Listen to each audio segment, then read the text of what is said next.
are wishing one another Merry Christmas as we do every year. Even I am wishing people Merry Christmas because that's what I have always done. But for some reason, this year is different.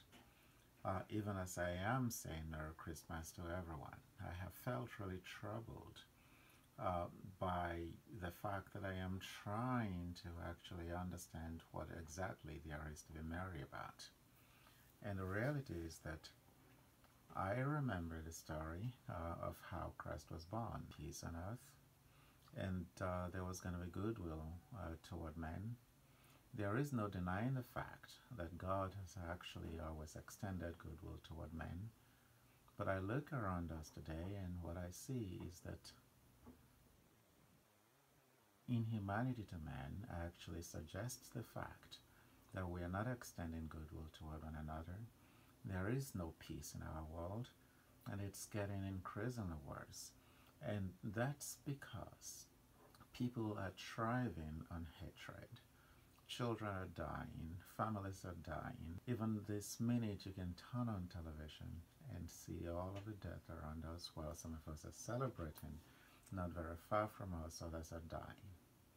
And the hatred that actually now just persists in our world really leads me to think that if Jesus were in the world today, he might not even be able to enter the United States or Great Britain or many of those countries in Europe, because he would not have the dominant skin color. He would not have the degree of wealth that many people have who today we consider to be the good immigrants. When I think about the people that are making money today with his name, promoting him, while not doing the things that we are told, that we were told that he came to the world to promote, the things that he promoted when he was here physically, I'm really left to wonder exactly what is merry about Christmas as we celebrate it today. It's just a commercial feast where we do not remember those among us that are less privileged, who Christ actually came for. And so I am wondering if I'm actually now sometimes finding myself wondering if one of the reasons we celebrate Christmas is because we are very comfortable keeping Jesus as a baby who never grew up. Because for as long as we want to keep him as a baby, and for as long as he remains a baby, then we cannot feel responsible for the things that we have done to our world, the world that we are given as a gift to take care of. After all, babies cannot hold us responsible when we use the Bible to dupe other people and just make money off them without taking care of them.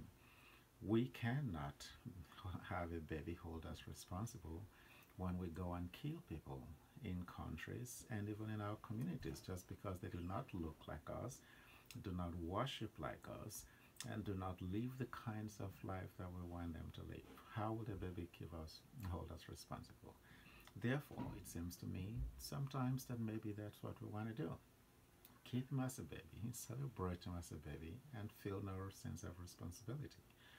There needs to be some sense of reawakening for us to actually begin to acknowledge the fact that we have not done good, that we are worshiping a man who we might not even recognize in our midst if he came back today.